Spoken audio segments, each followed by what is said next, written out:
Fiction, fantasy. More than 100 movies have been made. Can you remember the first time you ever saw any Mounties? Yeah. Whereabouts? Carson. What did you think about it? Well, I thought they were a hell of a thing. You know? Ellis Henry is a farmer near Whisky Gap, Alberta. He's one of a handful of people still alive who were out on the plains in the days when the legends of the Mounties were still being born. And he remembers not fictional heroes, but men of flesh and blood. And them boots and them spurs. You know, I used to laugh when they'd go to a dance and still have their spurs on, you know, at the dance. But that red coat, you know, if they're after a desperado, you know, that there's the damnedest best giveaway there is. You can see them for 10 miles, you know.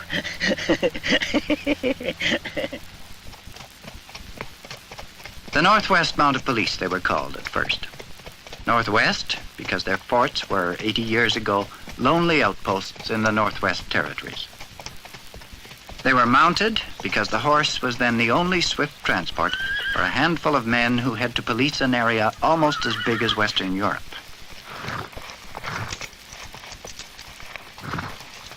And they were police because white settlers had already begun to move into the great lone land. And some kind of peace had to be established between the 30,000 Indians who reigned there and the white man who was on his way.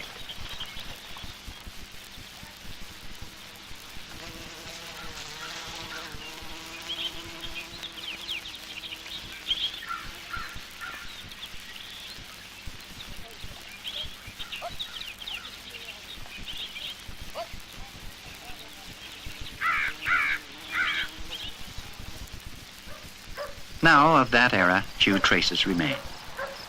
But what does remain? A few old buildings and the names of places like Standoff, Whoop Up, Slide Out, Whisky Gap hint at the reality out of which the legend of the Old West grew.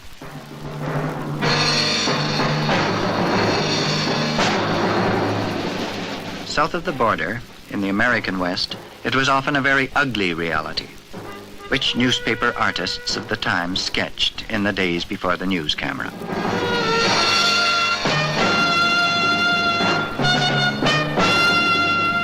As the white man advanced into the American West, there were continual quarrels which sometimes erupted into bloody massacres.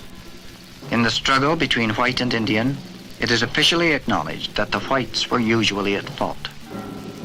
Indeed, on the frontier, there were those who didn't think of the Indian as a human being, but as something to be exterminated.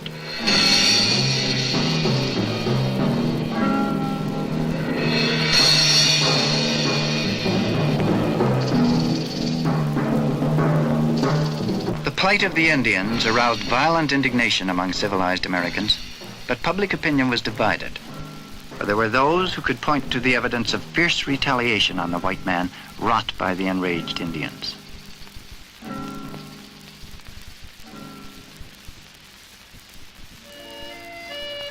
But arrows didn't stop the flow of settlement moving in from the east. Most of them were courageous and honest folk, but they had been preceded by a different sort.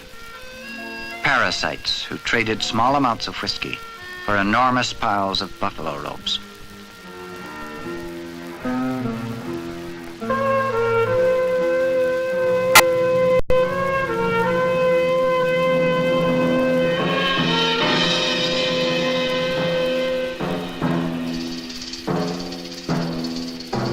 What authorities there were attempted sporadically to suppress the whiskey trade, but already the spirit of a proud people had been broken. Canadian Indians also became victims of whiskey traders who pushed north of the border. And in Canada, too, the stage was set for tragedy. But one element was different. In 1873, an order in council established the Northwest Mounted Police.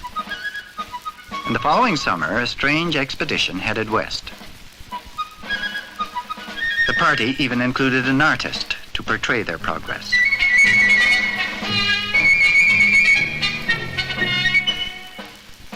Ahead of them lay a journey of 800 miles, and they had a deadline to meet. They must reach Fort Whoopop, the whiskey traders' post where Lethbridge now stands, before the snow fell.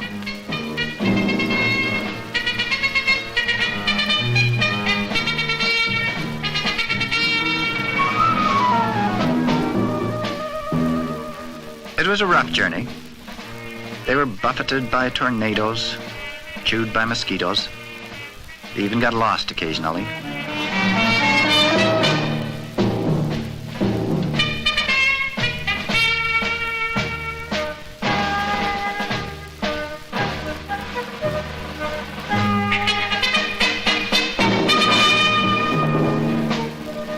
But the long journey reached its end.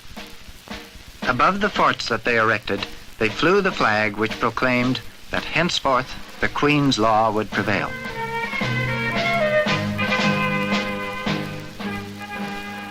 These 250 men of the force were an interesting collection. They'd been assembled in Toronto, but among them were men from Ireland, France, Jamaica, Bohemia.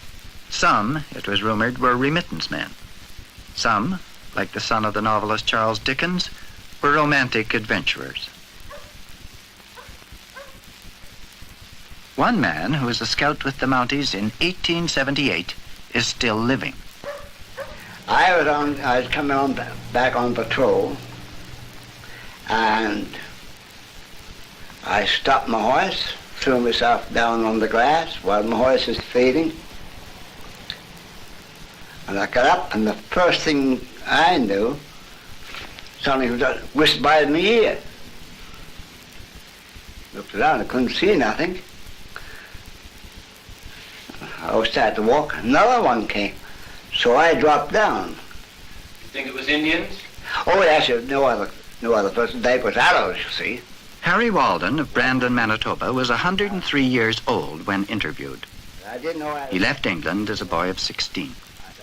He headed for the Wild West and became a scout at Wood Mountain Fort in Saskatchewan at the age of 20. He bears the scars of arrows to this day. I got one up here. He went through there. You want to see them?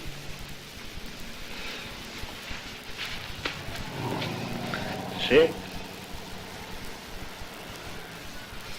They went right in there, you can feel that.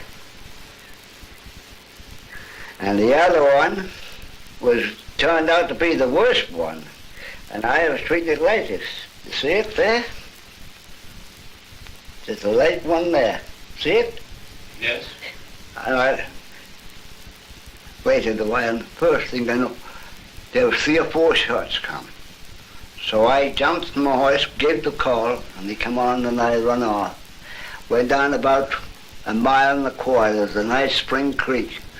And I bathed both wounds, wrapped them up, and I began to feel sick, so I laid alongside the creek. I got back to camp the next day, towards evening.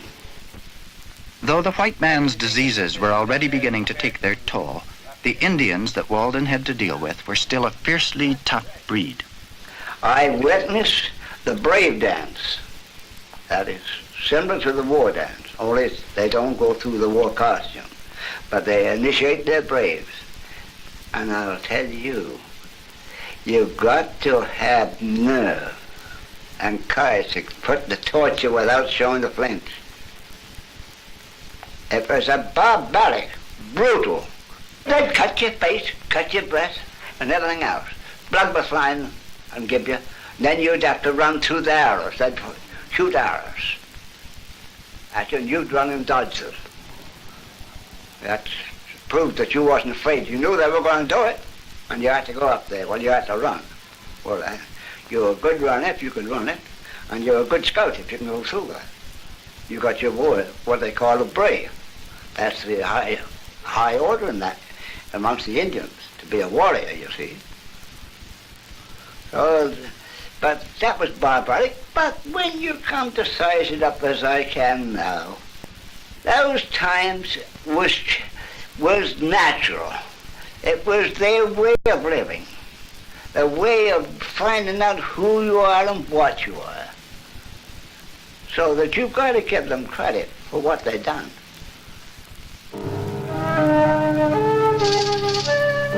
The late 70s were years of grave crisis. Encamped in the Cypress Hills of southern Saskatchewan were thousands of Sioux fled from the United States. The Indians in refuge here had struck back at the Americans. Among them were those who had butchered Custer's army to the last man at the Little Bighorn. Now in Canada, under Chief Sitting Bull, these proud and hate-filled men had a dream. It was a warrior's dream. They cherished the wild hope that they might rally the Canadian Indians to their cause and win a final and total vengeance south of the border.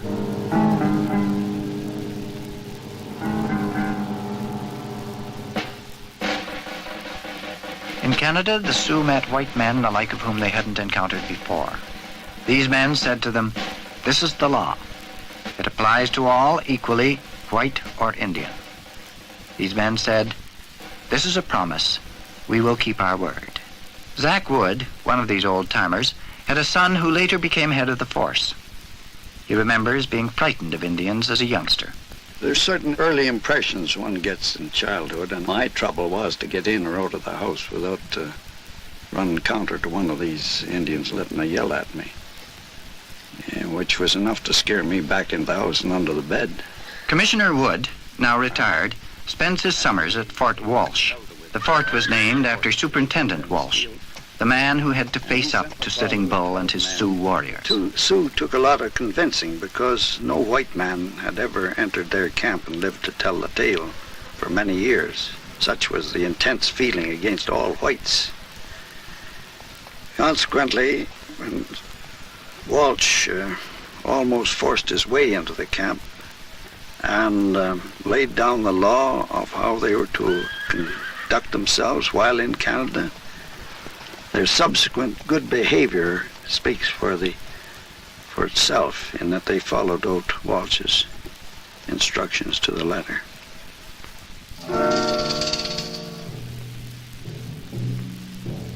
The Canadian West was to see only one brief Indian uprising, though the peace at times was an uneasy one. The Second Riel Rebellion lay ahead. Whites of all sorts were moving in. Horse thieves and whiskey traders had to be tracked down.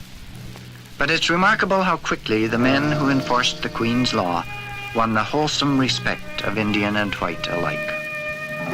The legends that grew were about the men in scarlet, not the outlaws. What should have developed into a Wild West on the Canadian side was stopped in its tracks.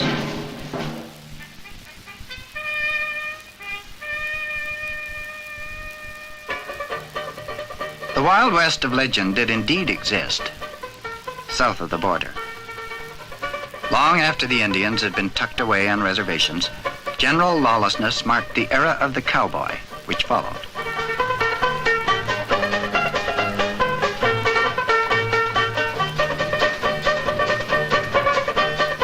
A lot of it was just high spirits. If a dude from the east swaggered down the main street, he was asking to be roughed up.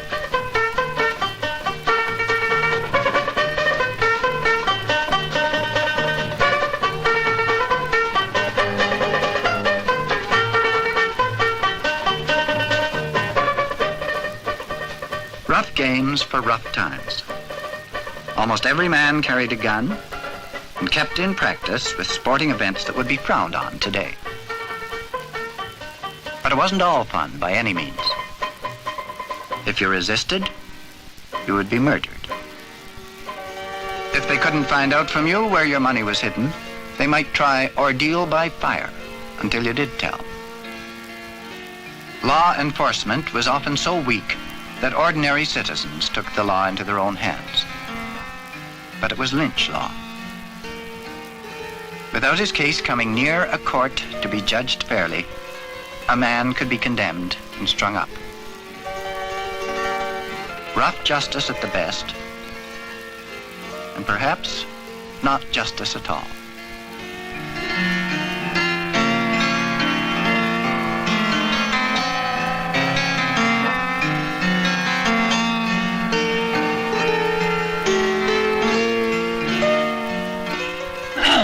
Well, when I was a young man, I got an appointment as deputy sheriff in a little town in Montana, which shall be nameless.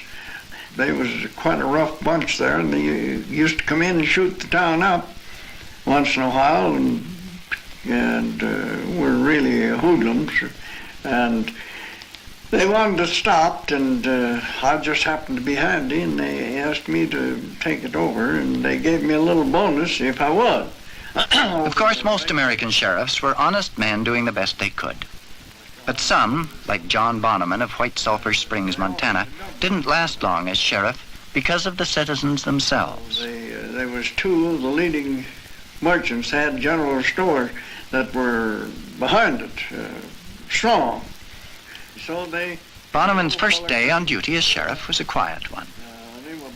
He arrested only one man, a cowboy who'd got drunk and was charging up and down the main street, firing off 6-shooters at random in the traditional Western fashion.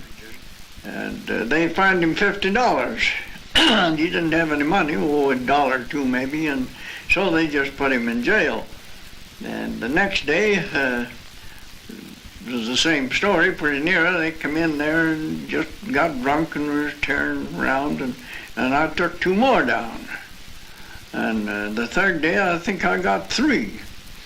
And they never offered any resistance. I didn't have any trouble. They didn't offer to shoot at me, and I didn't want to shoot them. So the third day, though, the old fellow that justice of peace down in this town, he told me, he says, you're going pretty strong on this. He said, first thing you know, we won't have no jail room at all. I went back up, and one of the man that owned the biggest general store there, I won't name him because some of his descendants is there yet, and he said, I don't like you're carrying things too far. I said, what do you mean? Well, he said, you're driving trade away from town. He said, lots of fellows, they won't come in here because they can't have a good time. And he said, we're losing a lot of trade. Of course, there was 4 or 5 of them saloon keepers there, and they all was pretty radical about it, and they talked pretty sharp to me about it. And I said, well, you fellas, when you held your meeting, I said, you got me down there and told me what you wanted, and I said, I really didn't want the darn job, and I said, I don't want it at all now, and I just took my star off and threw it on the table and walked out. And that's the last I ever acted as a lawman. The Wild West was only a history. With the ever-increasing number of settlers came order. In some long-settled places even, people who had pioneered years before were pulling up stakes and heading for the last frontier, a promised land. I started one morning, left home with my little suitcase. Just about half a block I had to walk to take the wagon that I was going to go in. Mrs. Sarah Card of Cardston, Alberta, now in her 90s, left her home in Utah in 1889 when she was 18. Her married sister, 2 years before, had journeyed to Canada with the first of the Mormon settlers, and there she was to join her. I left my home. My brother followed me to the gate and tried to get me not to go. But I told him that I had promised my sister that I would go and live with her, and I was going to go.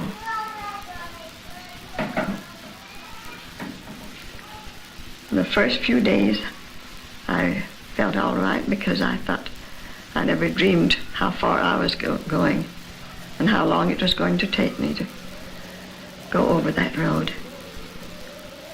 It was very hard going. I wondered sometime how we would ever get to the end of our journey. I would ask, how much farther is it? And they'd say, oh, don't look for the end yet. You've got a long ways to go yet. part of the way I drove my own team and cooked for 5 men. I had to sleep in the wagon alone, and the men slept in a tent. And one night, I heard such a strange noise. It just sounded like a baby crying a long ways off. And it just thrilled me I just lay there and sweat until at last I couldn't stand it any longer, and I called to the man. And I told them I could hear a baby crying somewhere. And they got up and come to see and went towards the noise, and it was a panther. And it frightened me so that I couldn't sleep in the wagon alone anymore. So I just took my bed and went in the tent. When we got to the line, I remember how beautiful the country did look. It was nothing but just a wave of high grass. The grass was up to the wagon box past. And I thought, well, how is it that there's no houses or no anything here? I just couldn't believe that we were coming to a place where there was no civilization at all. But when we got to the line, we saw in a distance 2 persons riding on lovely big horses. And as they come closer, we could see that there were men in red jackets and very nice little caps on their head. And our men talked to them and told them that we were coming as settlers, and we expected to stay here. And I'll never forget how thrilled I was to know that they were the policemen, the mounted police, who guarded the country, and I felt that they would be a protection to us. We drove into Cardston, and there were such a few houses that I just couldn't believe that was the place where we were going to stop. And I thought, how long are we going to stay here? When they drove up to the house where my sister was, I asked her how long we were going to stay here. She said, this is going to be our home. So I never thought of anything else but this was the place that I was going to stay. I had 10 children, 50 grandchildren, and 54 great-grandchildren, and 3 great-great-grandchildren. I have the 5 generations.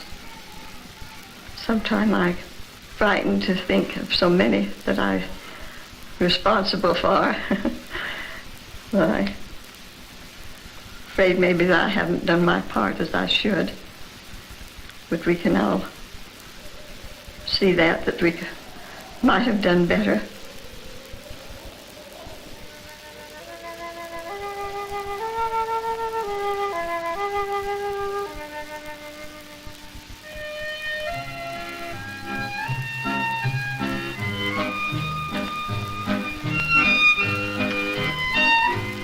Lethbridge now stands where old Fort Whoop-Up once stood. And to the younger generations, the Mounties are just cops doing a job. Only rarely are there echoes of the Old West.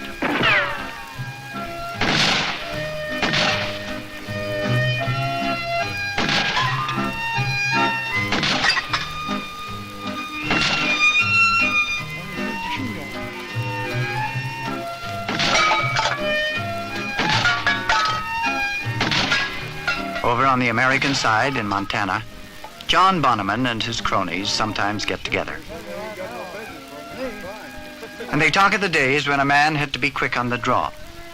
And they talk sometimes of their counterparts who brought law and order to the Canadian West.